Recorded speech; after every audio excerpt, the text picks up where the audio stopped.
Today I'll be discussing phylogenetic trees. Phylogenetic trees are branching diagrams that show the evolutionary relationships between organisms. These trees are made based on similarities and differences between the organisms being studied. To help illustrate this concept, I will use an example on how to separate different plants.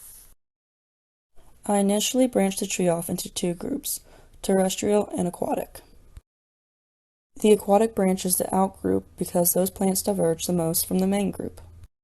Due to this tree having an outgroup, this phylogenetic tree is referred to as a rooted tree, meaning it shows the ancestry relationship. Next, I branched off the terrestrial plants into perennials and annuals.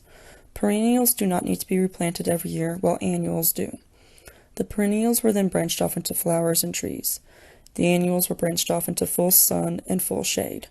When looking at this section of the tree, you can see that the most recent common ancestor for perennials and annuals is terrestrial, and the most common ancestor for flowers and trees is perennials.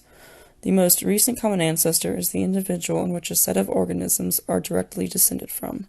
The perennials and annuals are considered internal nodes in our tree. Each continues the branching. Continuing from flowers, the tree branches off into roses and daisies. These two flowers are separated by their petal shape.